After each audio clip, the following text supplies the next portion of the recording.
pessoal, começando mais um Direito com Elas em Minutos. Eu sou a Roberta e estou hoje aqui mais uma vez com a doutora Gláucia Malavasi, que gentilmente aí vai conversar conosco sobre hoje sobre alimentos.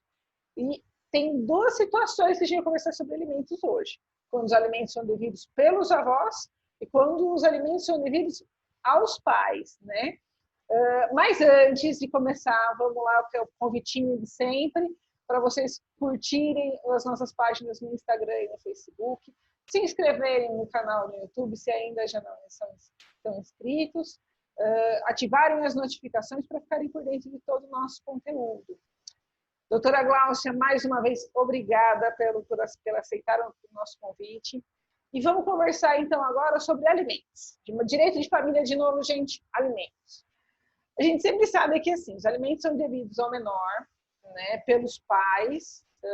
Então, o pai, quando são separados, entra com relação com os alimentos, pedindo o alimento para o filho, né, em nome dos filhos. Na verdade, quem entra com o pedido são os filhos, né, os pais, né. Nesse caso, quando é que os avós entram nessa situação? Como é que partiu a ideia de chamar os avós? Olá, obrigada novamente pelo convite, doutora.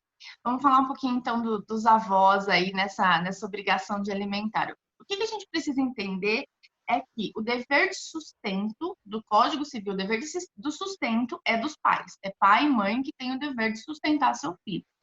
Mas o dever de prestação de alimentos, né, é um dever familiar. É um dever em que a gente vai entrar aí novamente na situação da solidariedade familiar, da dignidade da pessoa humana, porque os alimentos compreendem tudo, né? Os alimentos o próprio alimento, roupa, vestuário, é tudo que a pessoa necessita para viver. A gente fala de alimentos e às vezes tem pessoas que levam ao pé da letra. Isso não é só para alimento, não é para outra coisa, mas não é, gente. Exatamente. É tudo, né? Mas eu dou comida, é isso que... Não é, né? Os alimentos, inclusive, pode ser entendido até como parte da moradia, do aluguel, né? Dessa criança. Ou no caso agora, que nós vamos entender um pouquinho da questão dos avós. Mas aí, voltando ao fio da meada, é justamente isso. Esse direito de prestar esse alimento, esse direito de prestar alimento, o direito da prestação alimentícia, é um direito recíproco, né? Um direito é um pouquinho mais amplo do que o direito de sustento mesmo, que é de pai e mãe que tem que sustentar seu filho. Aí, quando a gente entra na questão dos avós, é um direito subsidiário, porque só vai poder pedir esses alimentos para os avós uma vez em que faltar, né, esse pai ou essa mãe, ou que ele não tenha comprovadamente uma situação financeira que possa arcar com os alimentos. Então, ela é subsidiária e complementar, né? Porque às vezes também o valor dado não ajuda como deveria essa criança, e quem está com a criança pode fazer o pedido para os avós. Lembrando que nunca se pode pedir diretamente para os avós. A gente não pode entrar com uma ação pedindo esses alimentos avoengos de uma vez. Nós temos que primeiro pedir os alimentos para o pai, para a mãe, para outra responsável, né? E então, uma vez comprovado no judiciário que esse pai é ausente, que está inválido, talvez, ou que tem algum outro problema financeiro e não possa estar custeando os alimentos do seu filho, então a gente aí vai para essa obrigação familiar, esse direito de sustento, esse direito da dignidade da pessoa humana para poder, então, pedir os alimentos para os avós. E quando, por exemplo, assim, está no acordo já o que o pai tem que fazer, o pai não está fazendo, a pessoa pode imediatamente já entrar contra os avós, ou ela tem que primeiro demonstrar que ele não está fazendo para o juiz, entrar com cumprimento de sentença, e caso não seja cumprido, entra contra os avós?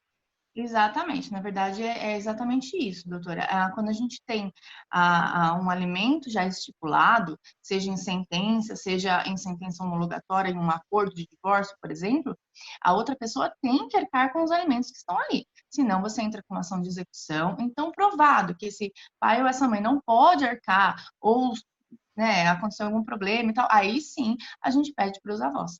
A questão, ela vai ser sempre subsidiária, somente depois, né? Não pode ser simultâneo, por exemplo, pedido. Eu não posso entrar com pedido de alimentos para o pai e para o avô, né?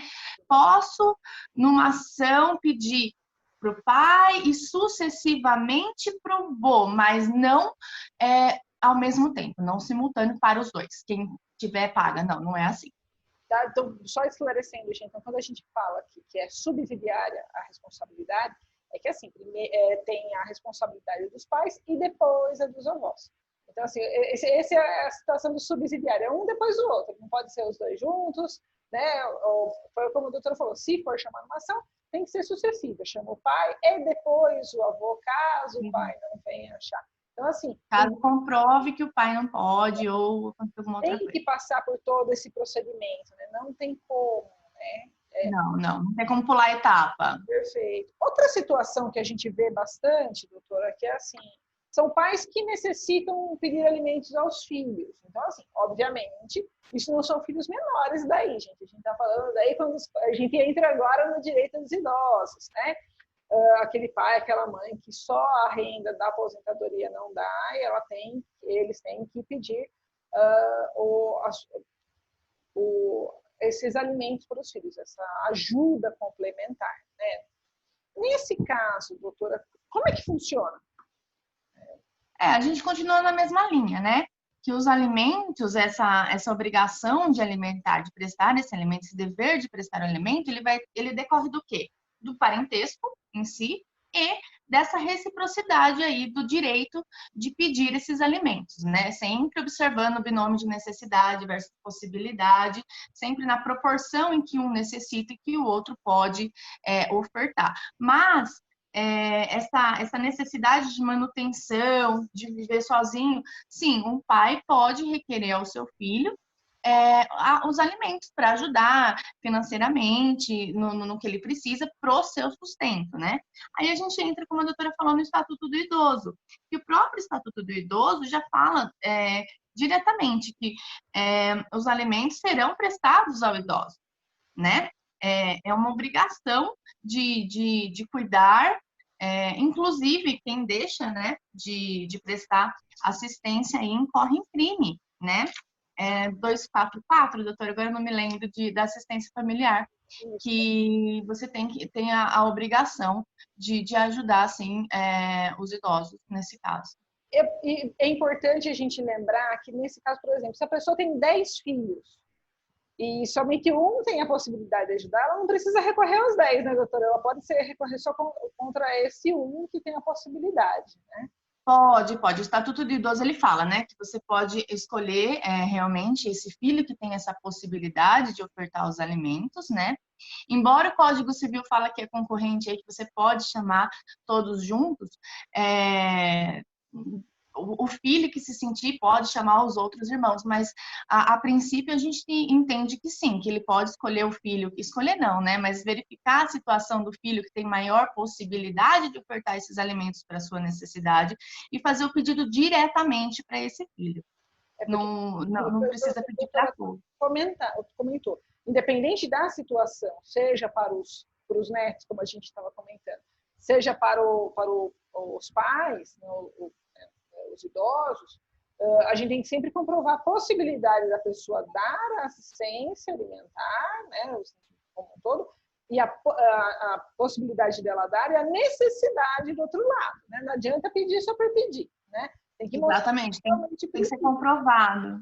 Perfeito. Inclusive, a gente teve uma jurisprudência que fala justamente sobre isso. Era um caso em que o idoso entra com pedido para os dois filhos, nesse caso, ele entrou contra um e depois o outro. Só que um desses filhos, eram dois filhos, um deles ajudava, cuidava, vivia em função do cuidado com esse pai.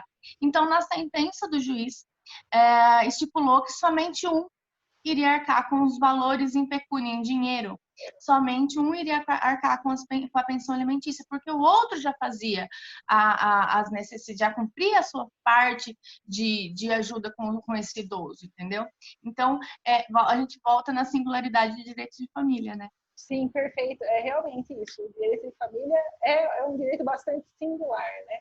E, mais uma vez, bastante, né, extenso. A gente vê que, né, cada situação que a gente aborda tem um leque de situações de decisões que são, né, às vezes, por um lado ou por outro, mas que visam sempre o melhor ou da criança ou do idoso, no caso, né, doutora? Sim, sim. Doutora, quero agradecer mais uma vez você por estar conosco aqui, convidá-los a todos a curtirem as nossas redes sociais e ficarem por dentro de tudo que já tem lá. E vamos encerrando mais um programa. Muito obrigada, viu, doutora? Imagina, obrigada a vocês. Tchau, tchau. Tchau.